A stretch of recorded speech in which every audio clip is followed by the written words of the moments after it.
Hi and welcome back. This is week 5, and as I mentioned at the end of week 4, we're now moving into the next 4-week block where we're going to be predominantly talking about METs or muscle energy techniques, which is a type of stretching you might well have come across before in sort of physical therapy or some rehab work you might have done. If not a problem. The whole point is I'm going to talk us through it, no prerequisites required. But the point of muscle energy technique is that, apart from sounding slightly woo, it's actually a way of engaging the muscle and then using that engagement to allow us to get a little bit more range. It's really, really effective and potentially more effective than just static stretching. So depending on how you found the last 4 weeks, you may find that this next block either fits on really nicely with what you've been doing or actually starts to give you a little bit of the changes in range of motion that perhaps you've not yet achieved with weeks 1 through 4. As I mentioned previously, stretching is all to do with the nervous system relaxing and letting the muscles stretch, letting the muscles elongate. At the level that we're working, it really has nothing to do with the length of the muscle itself. If I put that into some context, you might have noticed that actually there are some muscles in the body you can't stretch unless they have had some sort of serious injury which is reducing the mobility of the joint. But under normal circumstances, for example, I can't stretch my bicep. I can open up my elbow as much as I want, I'm not going to get a nice stretch sensation through there. So some muscles are limited in terms of the range of motion we're ever going to achieve from them. Other muscles definitely do feel better after they've had an element of stretch applied to them. And that's fundamentally what we're doing here. We're helping the nervous system feel better about moving into those ranges. In the last 4 videos, we'll actually be talking about how we then retain the nervous system's confidence that moving into these new ranges can be maintained and is nice and safe. But for today, we're going to start and we're going to talk about muscle energy technique. Now, don't worry about the name. As I said, it sounds a little bit woo, but muscle energy technique, or METs as I'll call them from here on out, is essentially a mechanism of contract the muscle briefly at a low level and then relax the muscle and use that period of relaxation to get a slightly bigger stretch. Now, what's going to happen through the videos when I show you the different stretches is I'm going to tell you when I'm engaging my muscles, but what we're going to be doing is something that's known as an isometric an isometric contraction. Now, an isometric contraction is where you don't see a change in the movement of the joint or the length of the muscle. Let me explain. So, if I was trying to bring my hand to my shoulder, you would see my bicep shorten as I moved. Okay, and if I then move my arm away, my hand away from my shoulder, you're going to see my bicep lengthen. Now, what we're going to be doing, the isometric contraction, is where you're going to see, hopefully, my bicep contract.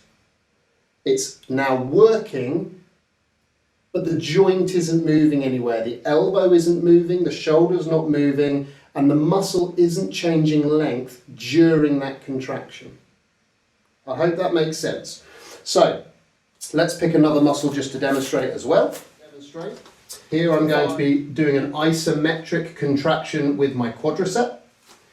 So I'm going to pick my foot up, getting myself into kind of that quadricep stretch, that front thigh stretch. And what I'm actually going to do is I'm going to be trying to straighten my knee, because that is what makes my muscle contract on the front. But because my hand is holding my foot when I contract, actually now I'm holding the contraction, but you can't see any resultant movement. That's what we call an isometric contraction. So if you forget what that is when we're talking about the rest of the stretches, just jump back to this part of the video so you understand.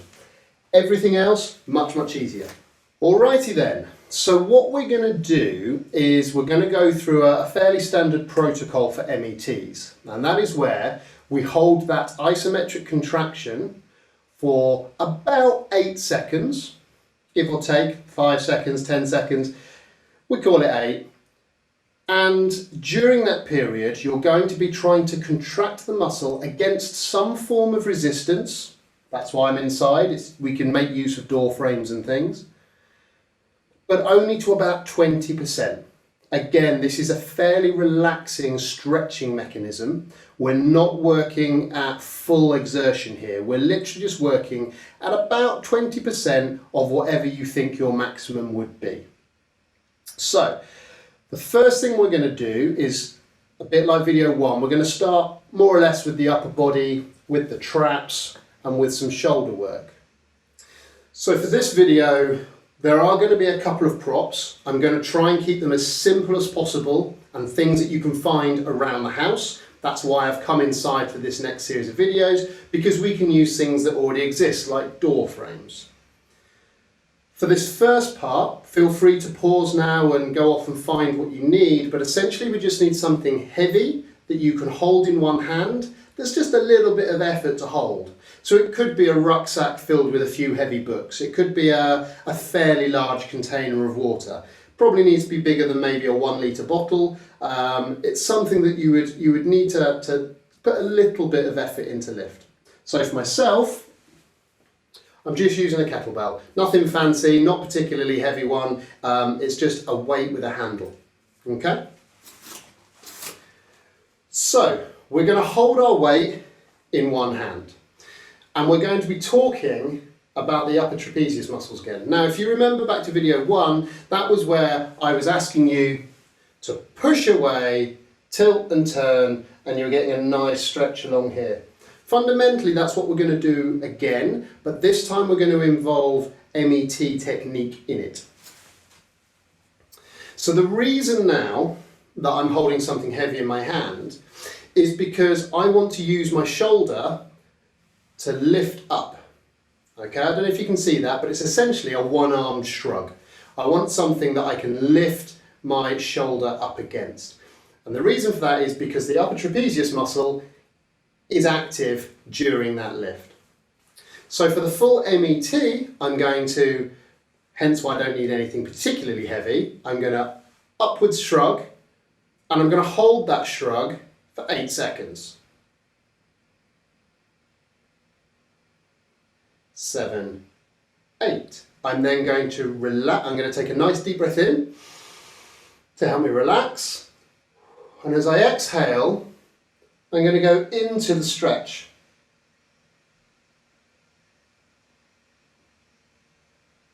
And I'm just going to hold that stretch with the weight pulling me down. I've relaxed my shoulder now, and I've moved my head and neck into that position that stretches the traps.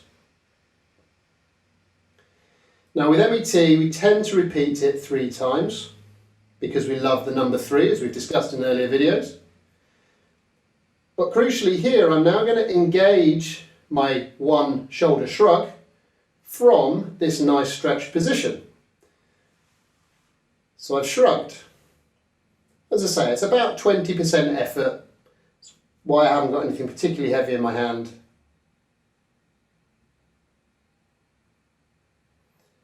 7, 8, and then again I relax my shoulder down and I try and take myself into more of a stretch.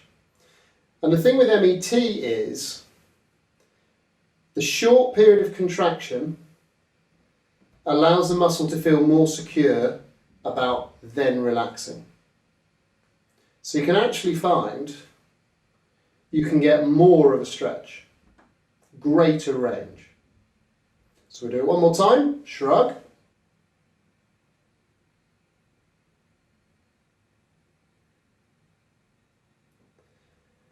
Deep breath in and relax. And I'm finding I'm having to go further now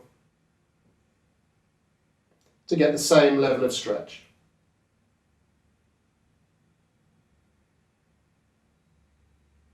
Oh, lovely. Okay, we'll swap sides. So, weight in the opposite hand. We're going to go up into our one shoulder shrug.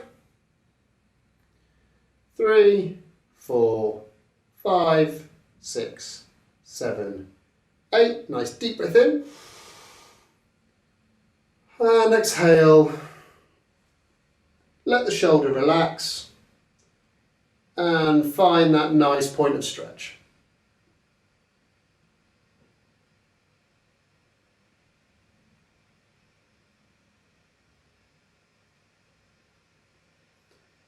And then shrug up.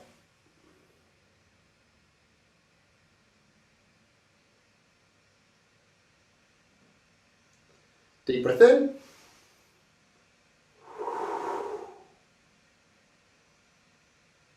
And find that nice point of stretch as we relax the shoulder again. Doesn't particularly matter how long we hold each of these stretches. You can hold it for 15 seconds, 30 seconds. There's some evidence to suggest that much over 45 seconds to a minute, you don't really get much extra gain. So one more time with the shrug. 1, 2, 3, 4, 5, 6, 7, 8. Deep breath in. Exhale, relax.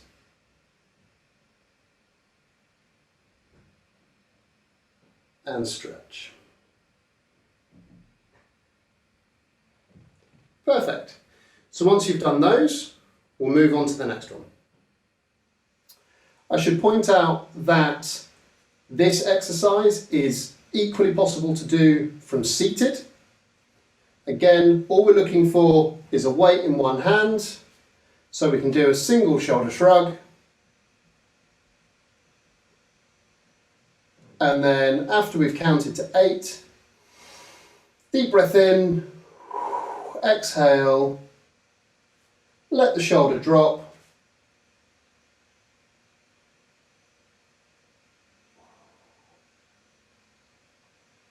and find that nice stretch. All right. So now we're going to move on to looking at some METs for the shoulder. Now I know you've already been doing some good shoulder mobilization through videos 1 to 4, but some muscles just feel like they're just hard to get a decent stretch. So we're going to look predominantly today at the muscles pec major, pec minor, and a little bit of the rotator cuff as well. Okay. Now a little bit of anatomy for you. Pec major is that big muscle bulk that makes up the chest of, every guy on the front of Men's Fitness magazine.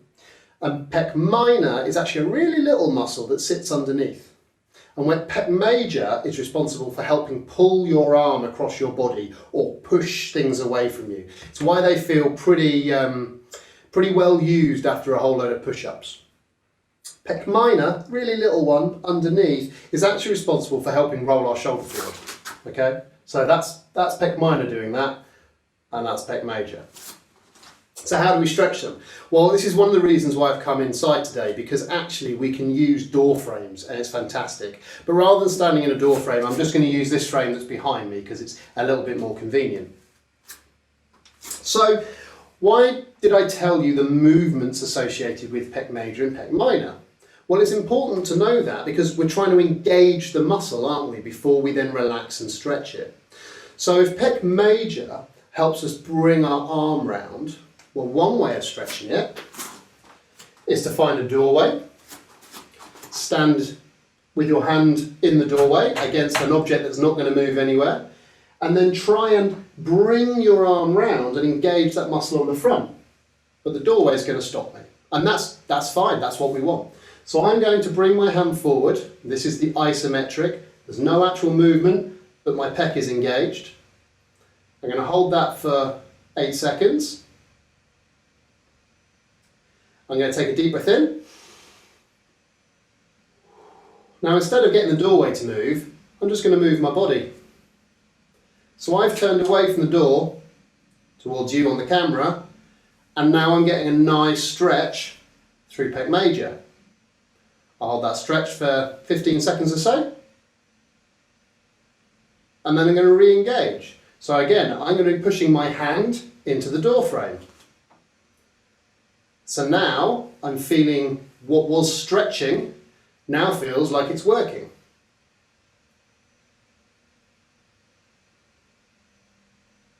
Nice deep breath in.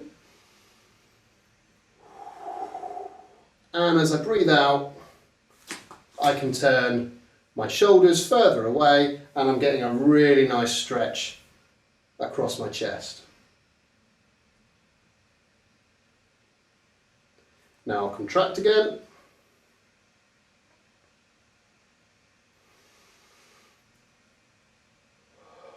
And turn.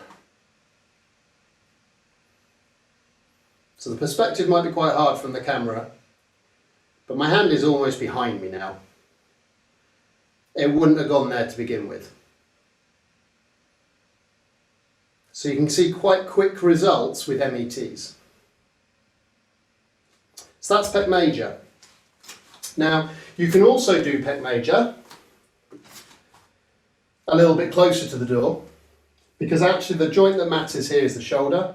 So rather than having a straight arm, you could have a bent elbow, okay? You could put your arm up the door frame and it's exactly the same. You just turn away to create the stretch and engage by pressing the length of your forearm against the frame. Push, breathe in, relax and turn.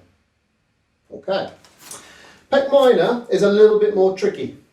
So pec minor, what we do is rather than coming out at a 90-degree angle from the shoulder, we move up to about 45. Now for everyone it's a little bit different, so have a bit of a play and you'll know when you've found the right bit because the stretch will feel different from the pec major stretch we've just done. So I'm just going to find it for me.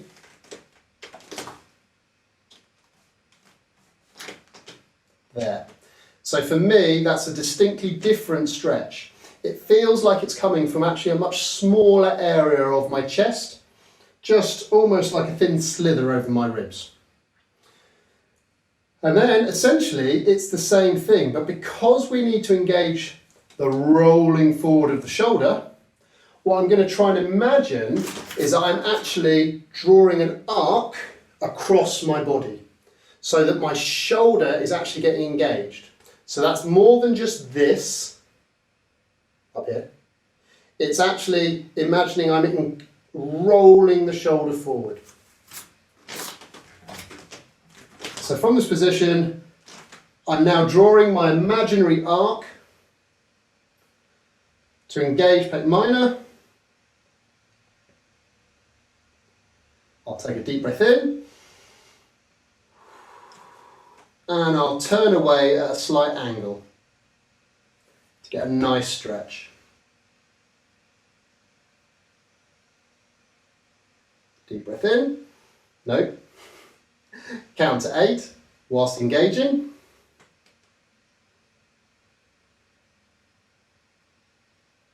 Deep breath in. Relax and turn again. Now you might not see as much movement in this. I certainly don't, but it feels a good stretch nonetheless. So engage once more.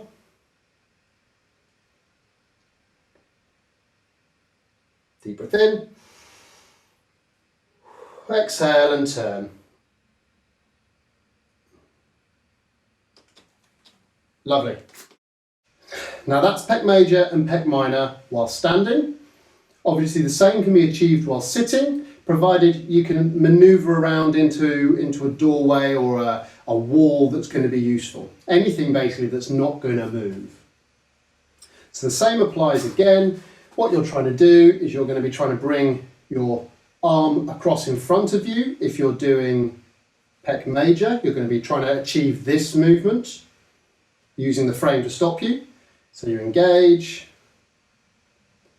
deep breath in, and out, and then swivel your shoulders, swivel your torso away from the door frame or the object. And then again for Pec minor, probably more of a 45-degree angle, trying to draw a little bit of an arc.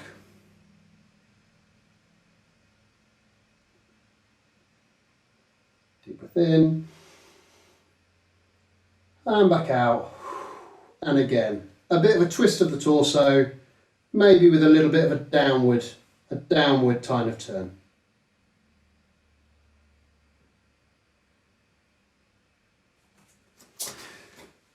Now, for those of you who don't have an easily accessible doorway, but you can lie on the floor, then actually this can be achieved quite nicely lying on the floor, and I'll demonstrate that quickly now. Hi, welcome to the floor.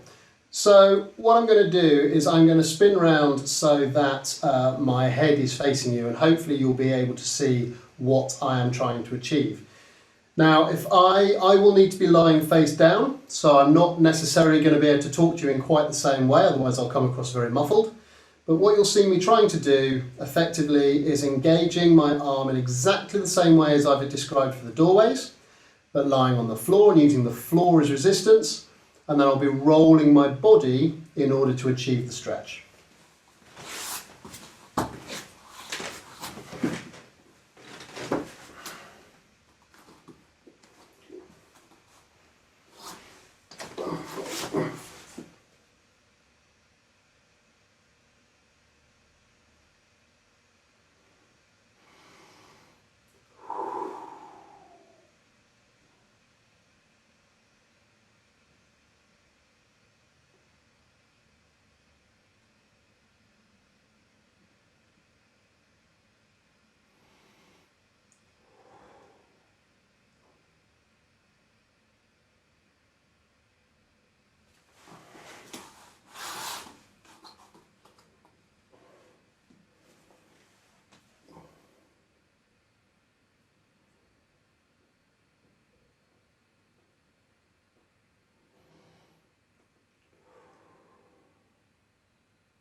Perfect. So that's Pec major and Pec minor. Now, to finish off the video for today, we're actually going to look at some of the muscles of the rotator cuff. Now, the rotator cuff muscles you may well have come across before. They're very common to discuss in any form of shoulder injury, and their role is twofold. Predominantly, their role is to hold our shoulder in place and provide stability. It's why they are so important when it comes to rehabilitation. They allow our shoulder to be really mobile whilst also actually staying in place and not just simply dropping off. But as their name might suggest, rotator cuff, they're actually involved in elements of rotation. Predominantly what we would call external and internal rotation. So external rotation is what you might do to put your coat on, and internal rotation is what you might do to scratch your back. So how do we do MET for internal and external rotation? Well, we can do it very similar to the door frame method for Pec major and Pec minor, but one of the nicest things to do is actually do it whilst lying down, because most people will lie down to sleep at some point, and actually doing this lying down, say in bed or on the sofa, can actually be quite nice. I like using the floor because for me it is a fairly comfortable place to do it. So what we're going to do is, because we're trying to do rotation of the shoulder, I'm actually going to lie like this, and in this side lying position I can now externally rotate or internally rotate my arm. Now, the observant of you will notice that for me, external rotation, not an issue. My hand can touch the floor quite comfortably. internal rotation, I only get that far. There's a long way to go before my arm hits the floor. For some of you, you might find the opposite, or you may find you're fairly flexible in both, or you may be restricted in both. So I'm going to talk through, but it's fairly self-explanatory from what we've done previously. And you'll be able to see, hopefully, the kind of improvements that we can get, because this is something for me that's a bit of a challenge. So what I want to do is engage the muscles responsible for preventing me from going this far. Now, I won't go too much into the anatomy this time round, but you'll have to just trust me on this one, that if I want to get my hand further down this way, I need to engage my muscles going that way. Okay? So what I'm going to do is I'm going to take myself to the point where, I can't really go much further than that. And I'm going to stabilise behind my forearm with my other hand. I'm then going to engage the rotation moving that way, but in my isometric. So I've engaged my shoulder, it's now trying to rotate. If I relax this hand a little bit, I'll move, but I'm not going to. I'm going to keep it in place for a count of 8, 6, 7, 8. I'm going to take a nice deep breath in.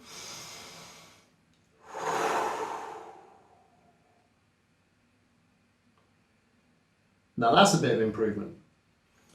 I'm going to try and keep my shoulder, rather than let my shoulder roll, because I can cheat that way, I'm going to try and keep my shoulder on the floor. So from this new position, I can hold the stretch for a few seconds. I'm then going to engage, moving that way again.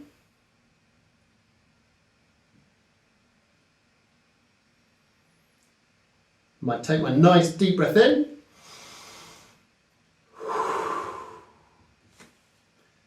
And now I'm going to attempt to keep my shoulder on the floor whilst pushing this hand further down. Now I'm going to reiterate at this point, this is not a no pain, no gain technique. None of these videos are. So you stop at the point that it starts to feel uncomfortable.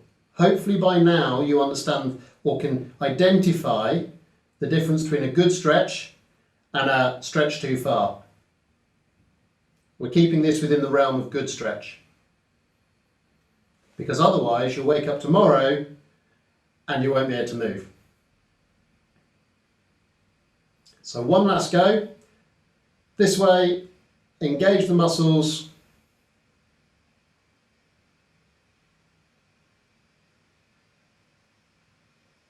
Deep breath in.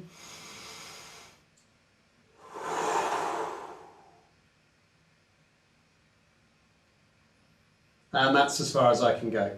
So I can't go any further than that without it starting to feel pretty uncomfortable. But I can get my fingertips on the floor now. So that's a bit of an improvement.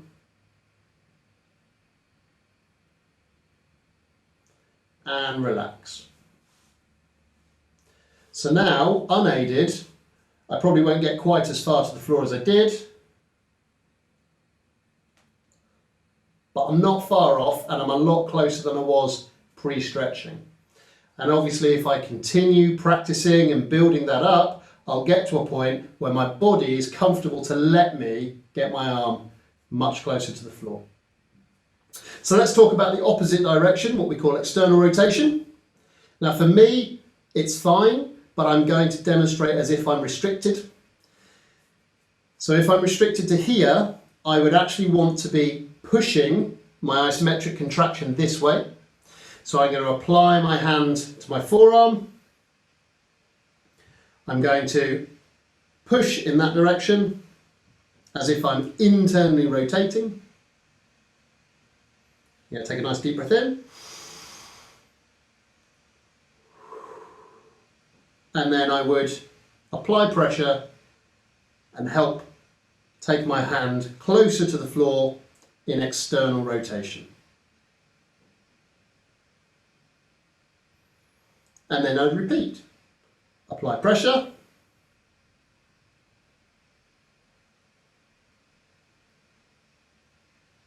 Deep breath in.